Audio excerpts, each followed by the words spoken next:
There are a few different books that we'll be reading. A few resources that we'll have are What's So Big About Cleveland, Vintage Cleveland 2, More Photographs of Yesteryear, Home is Where You Build Your Nest, and the Lake Erie Fact Book.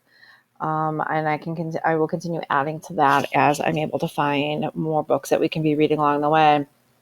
We're also going to be doing a novel study on the book that is called The Boy Who Saved Cleveland by James Cross Giblin. And we will be working on this by reading about a chapter each day and discussing it as we go along and doing other types of language arts activities to go along with it. Here are just a few examples of activities that I have planned for this. There is the detail flower that is here, which is looking for the details within the story. So listing 3 details that describe a main character in the story. What's the title? Was the author? When did the story take place? What are the main characters in the story? Where did the story take place? And list 3 things that happened in the story. And there's an area down here to be writing the answers.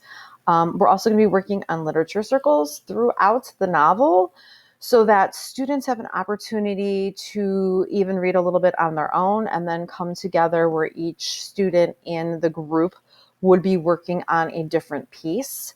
So the literary luminaries, the literary luminary, which is for illustrating, the word wizard, which focuses on vocabulary word, the stellar summarizer, adventuring artist, and discussion director.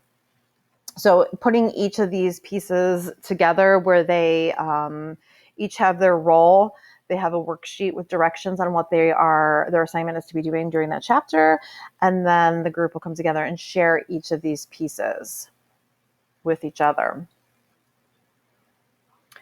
And then some other ideas here are for visualizing.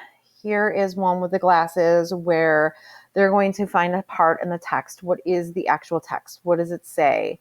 And they will be writing that down on here. And then in the glasses piece above it, what is it they're visualizing? What are they seeing? What are they picturing? How is this played out in their mind? And that's another thing that they can be sharing with each other. So this can be something where they're choosing their own pieces within the chapter that they would like to write down and visualize. Or we can also be using one specific sentence or one specific piece where everybody's working on the same one, and then we share what each of us has visualized to see the differences and similarities and talk about those different viewpoints. Then we also have the visualizing text to mind. So once again, on the left here, what does the text actually say? What is written there? And then what is it that I'm picturing? What's in my mind? What am I seeing?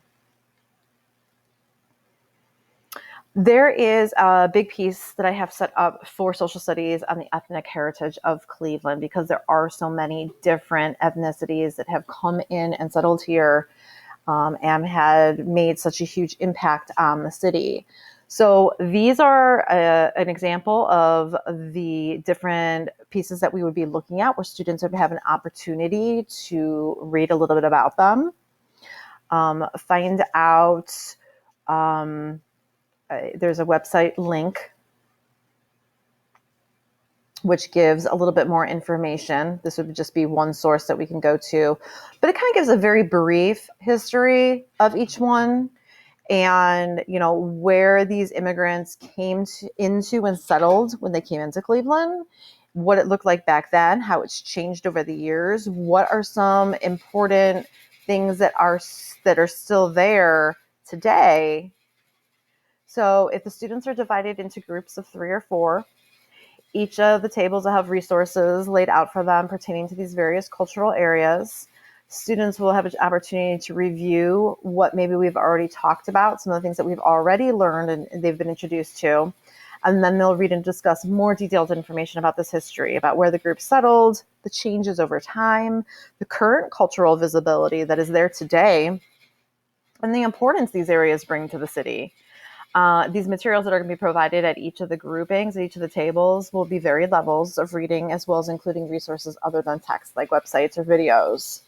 And each group will have a graphic organizer, mini poster, so that when they go to these different tables to learn about it, they'll have an opportunity to do this research, talk about it, read it.